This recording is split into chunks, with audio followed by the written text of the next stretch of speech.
جب جہنمیوں سے پوچھا جائے گا ماں سلککم فی سقر، تم کو کس جرم کی پاداش میں جہنم کی سزا ملی؟ تو وہ پہلا جرم یہی بتلائیں گے لم نکن من المصلین، ہم نماز نہیں پڑھتے تھے۔ میرے پیارے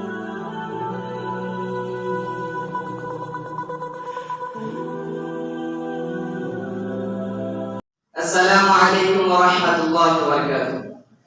الحمد للہ رب العالمین والصلاة والسلام على سيد المرسلين وعلى آله وأصحابه أجمعين، أما بعد، قال الله تعالى: أعوذ بالله من الشيطان الرجيم، بسم الله الرحمن الرحيم، واستعينوا بالصبر والصلاة وإنها لكبيرة إلا على الخاشعين۔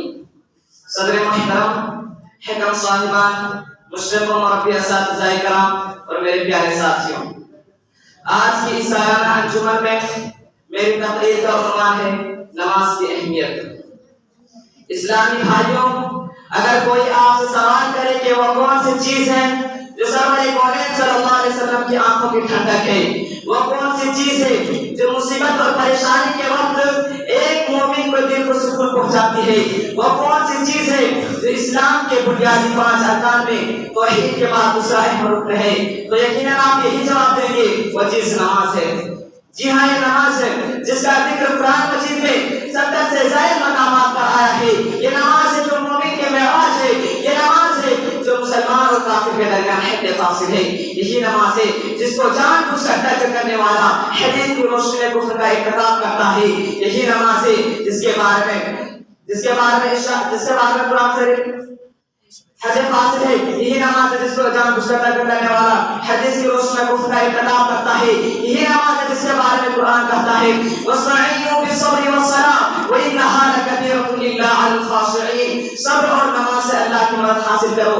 یہ نماز ہے جو سرور کونین صلی اللہ علیہ وسلم کی ارشاد ہے بین الرجل وبین الشرک والکفر ترک الصلاۃ، آدمی اور شرک و کفر کے درمیان فرق کرنے والی چیز نماز ہے۔ جی ہاں، یہ نماز ہے جس کے بارے میں اما عائشہ فرماتی ہے اذا حزبه امر صلى، یعنی رسول اللہ صلی اللہ علیہ وسلم کو جب بھی پریشانی لاحق ہوتی تو آپ نماز سے مشغول ہو جاتے۔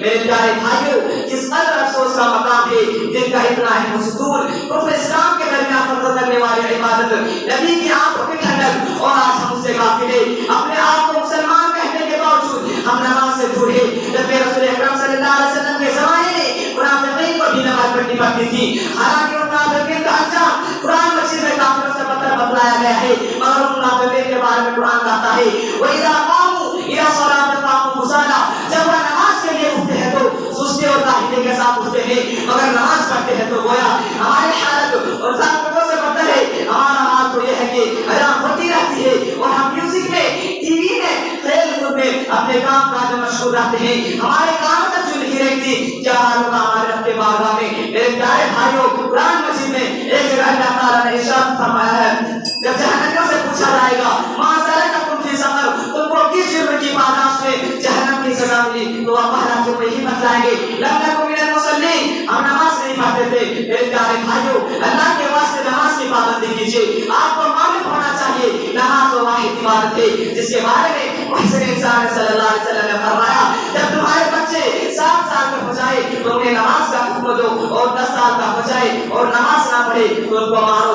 اور پیچھے میرے بھائیوں، 10 سال کے بچے کو نہ پڑھنے پر مارنے کا حکم دیا جاتا ہے، حالانکہ وہ ابھی نابالغ ہے، کسی چیز کا شریعت میں مکلف نہیں ہے۔ اس سے اندازہ لگائے کہ ہمارے نسب میں نماز کی کیا قدر و قیمت ہے اور یہ کس قدر اہم عبادت ہے۔ اس لیے آج اسے ٹھان لیجیے کہ انشاءاللہ ہم نماز کے معاملے میں کوئی کوتاہی نہیں کریں گے اور اس کی مکمل پابندی کریں گے۔ اللہ تعالیٰ ہمیں اس کی اہمیت کو سمجھنے کی توفیق عطا فرما، آمین۔ السلام علیکم ورحمۃ اللہ وبرکاتہ۔